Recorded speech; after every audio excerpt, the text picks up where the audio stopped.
Ayan na guys, so pinasok ko na yung wakali para dito na tayo kumuha.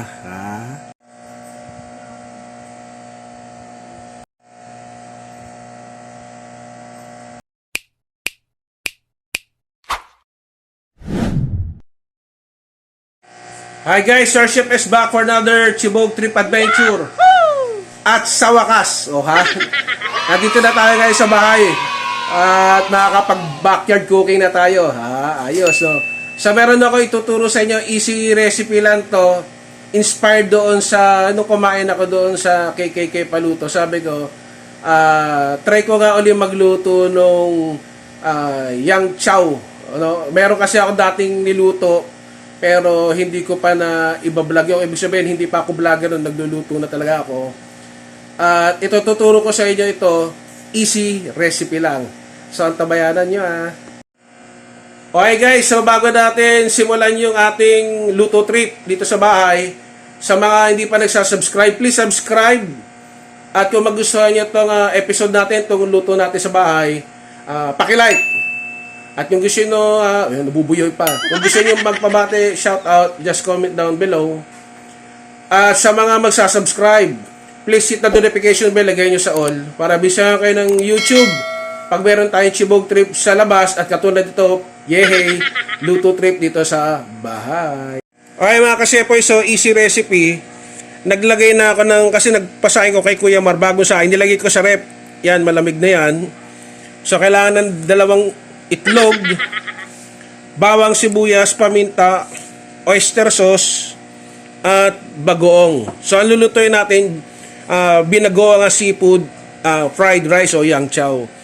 So ito, bumili lang ako ng assorted balls, ayan, at saka crab stick, at saka yung tira namin na longganisa, masarap madami, hindi na naubos, i-recycle natin.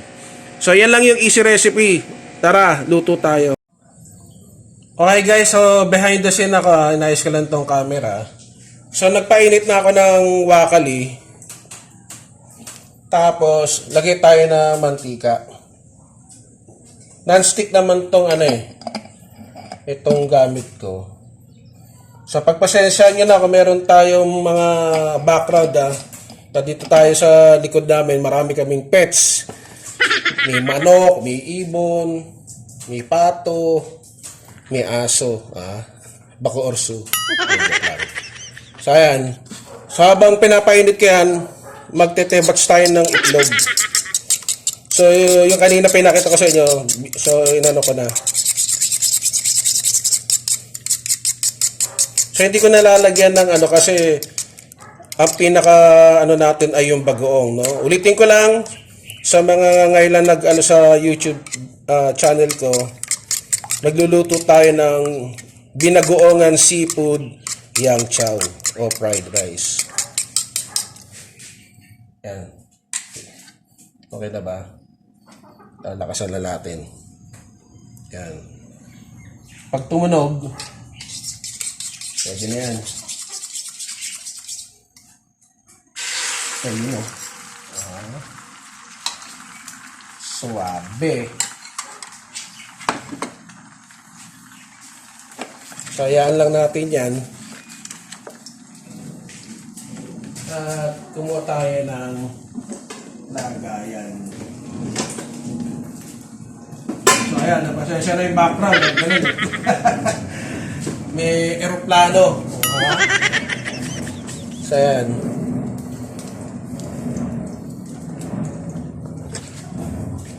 So may mekos-mekos lang natin.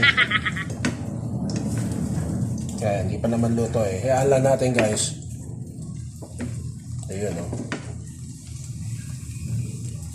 So mamaya kasi itatoppings din natin to kasama to sa pagbibigay kulay at lasa.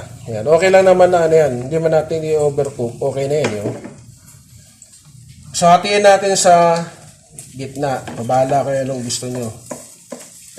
Kasi mamaya dudurugin ko naman din to Isasama natin sa fried rice. Ayan na nga Non-stick pero dinikit. Ayan Sakto lang yan.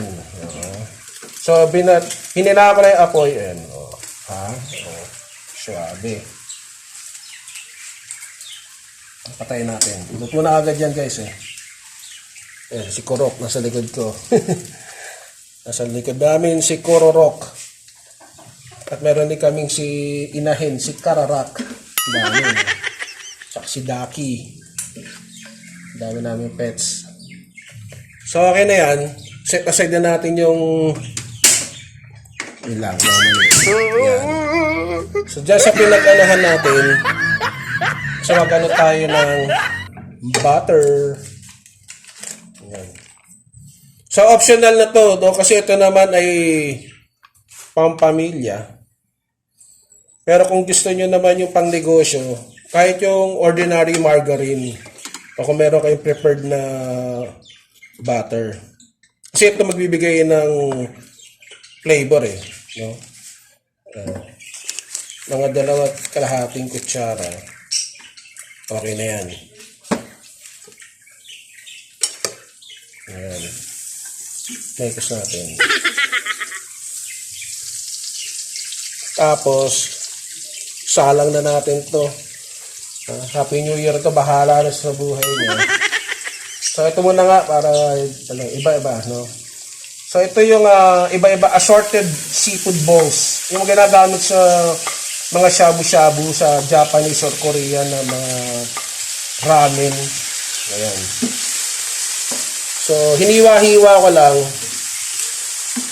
para madami. So ito dito ko, this is for family consumption, kaya malalaki. Pero siyempre, para makatipid ka, tsaka mas lalong dumami, liitan mo. No? Kasi lugi ka kung ganito kalalaki pang negosyo mo. Ilang order lang to. Pero ito nga ay para sa amin, sa family. Yan. So salpak na natin din tong crab stick. Ayan o. Wow. Ayan o. Wow! Wala pa ako nilalagay. Yung palang guys. Ang bango. Ha? Kita ba yan? Tapos, pepper. Ping, ping, ping. Tikit-tikitin. Bango. Gutom na ako. Ayan o.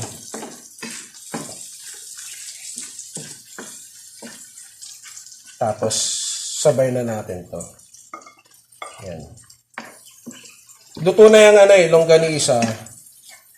Naparami ng luto. Hindi na ubos. So, sama natin. No? Para may meat. No? Assorted. Bahala ka na. No? Kasi, yang chow. So, kung gusto nyo yung may vegetable, meron naman na ibibili yung mga pre-mix vegetable. Yung may corn, may green peas, yan, at saka carrot. Ito, simpleng lang naman to eh. Easy recipe. Ayan. So, dyan muna kayo guys at hahanguin ko na to.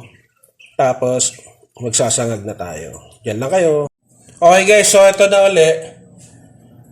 So, maglagay lang tayo ng, dagdagan lang natin ng konting oil. No? Pangit naman yung masyadong ma-oil. Kadagdagan ko lang kasi sumama na dun sa pangit naman kung masyadong mamantika. So, ito muna. Lagyan natin yung sibuyas. Ayan. Onion. Ayan. Mekos.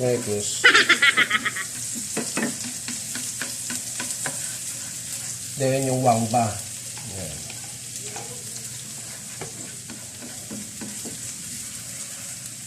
Ang bango. So, salamat sa Diyos, no, guys. At sa wakas, yan, nakaluto na rin tayo sa bahay. Backyard cooking. So, salpak na natin tong kanin, no. Nagsahin kasi si Kuya Mar, yung aming kasambahay. Ayan, naglagay ako ng kanin sa rep. Diba gano'n naman yun? Pagka kanin lamig, pwede. Pero kung bagong saing, lagay mo sa rep. Ayan, o. Lakas natin yung apoy. Kung meron din kayo yung kahoy na spatula, Mas maganda yan eh. No? Hindi rin siya makakaano sa non-stick. Siguro yun naman ang bibili ko pagka pumunta kami sa mall. So, ayan.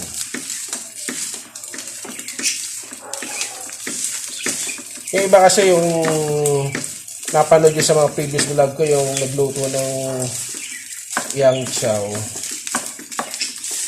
Yun. Maganda yung, kumbaga meron ka talagang wok eh. Yung talagang authentic Chinese wok. Hindi rin yung basta dumidikit.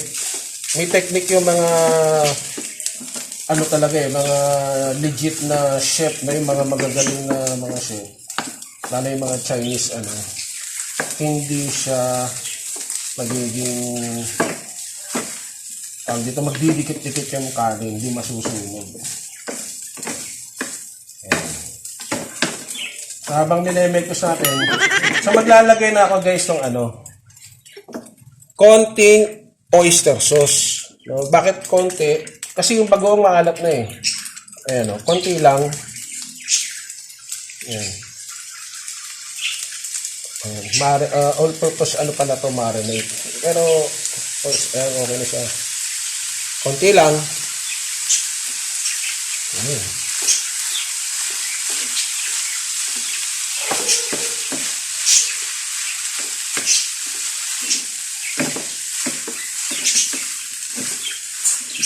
Napapalunok na ako guys.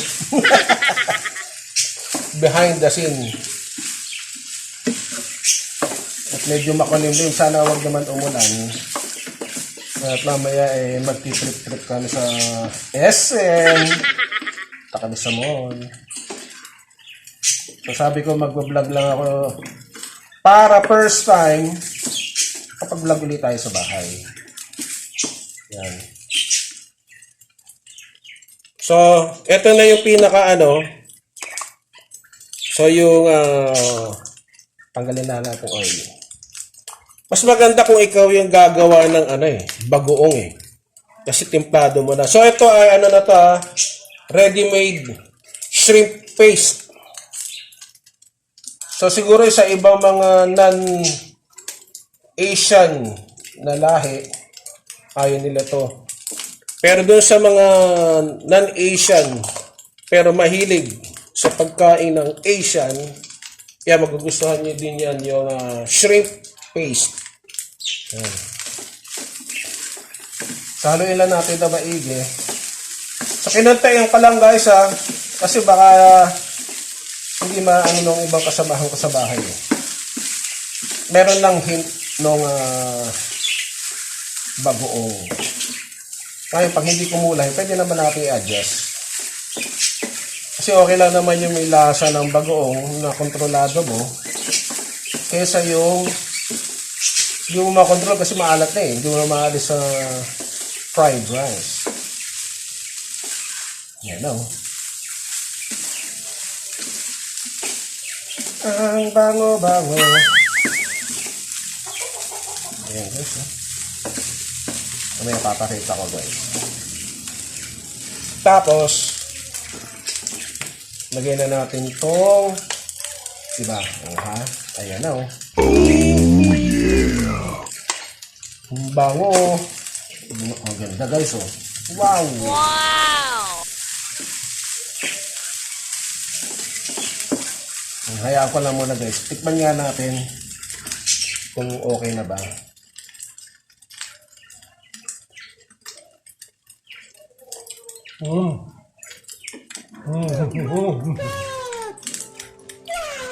Pwede. Pwede na guys. Ang sarap pa.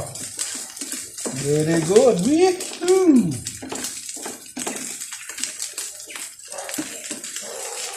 Panalo. Okay guys, so papakita ko sa inyo Wala pa yan Ito, sana makita niya. Wee! Ito. Yun o. Wow. Ayan o. Sana all. Fried rice. Okay guys, so ito na. Habang pagmutom ako bigla. Sama na natin yung egg. Ayan o. Wow! Tapos, yan. Yan yung technique. Yung iba, pwede naman yung habang magigisa muna bago isangag. Pwede rin yun, yung technique na yun, yung hilaw. I-incorporate mo na siya sa sa rice. Ito kasi mas maganda, kita mo. So, hindi lang kami nakabili ng onion leeks for garnish and add flavor yun yung onion leeks or chives. Super overload chow pan rice. Ito pa, usama na natin. Woo! Yahoo! Wow! Ayan na gutom na ako, guys. Wow! Then, last, for the finishing touch, ping, ping, ping. Ayos ba? Let's eat! Ayan na guys, pinasok ko na yung wakali para dito na tayo kumuha.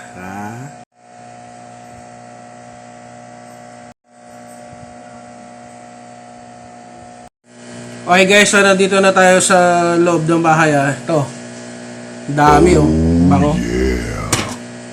So magana rin tayo semi backstory naman ni Sir Chef. Paano ba ako na dito sa pagbablog at saka bakit yung luto sa background ko. So bago ako mag YouTuber, maging food vlogger, matagal na ako nagluluto, mahilig ako magluto. Then, bago ko nakilala ang Panginoon, nung pasaway pa ako, yung dami ko pang bisyo. Ayun, mahilig ako magluto ng pulutan namin.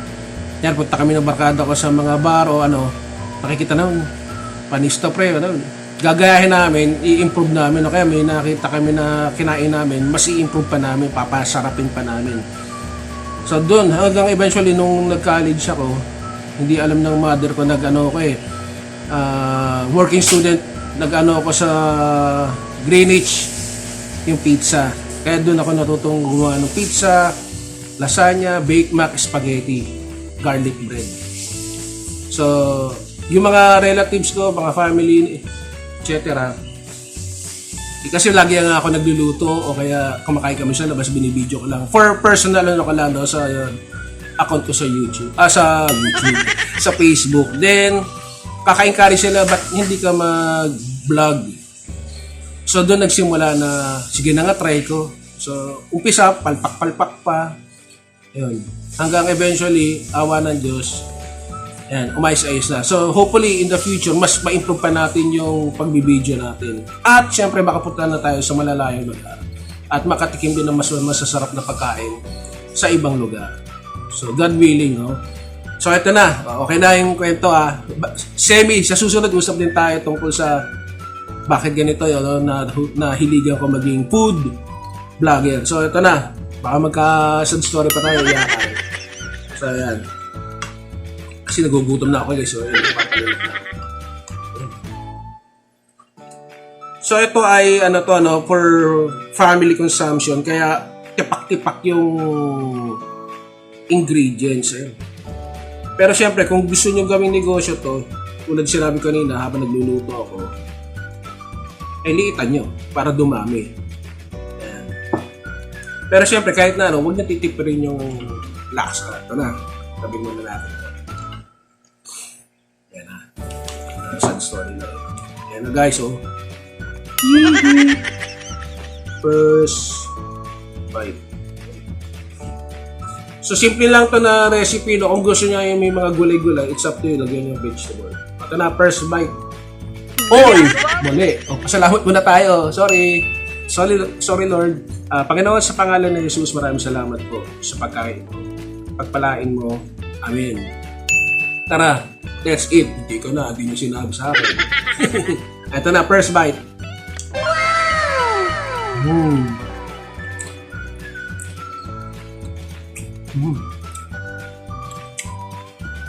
Sarap.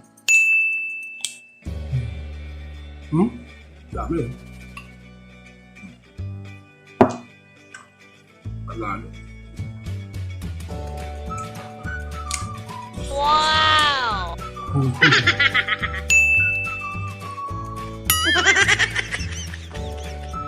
Ipak yun. So, happy story na tayo. Okay.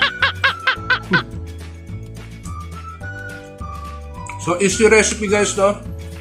Madaling gayahin, pwede nyo rin i-improve kung ano yung available na ingredients sa bahay nyo, sa rep nyo. Kunin nyo yung konsepto nung ginawa ko, pasarapin nyo pa kung ano yung available dyan. So, ito yung easy recipe version ni Sir Chef, no? Yung binagoongan seafood fried rice. O yang chow.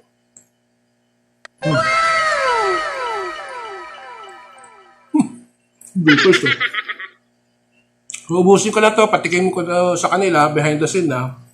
So, dyan muna kayo. Peace, power, and God bless. Bye-bye!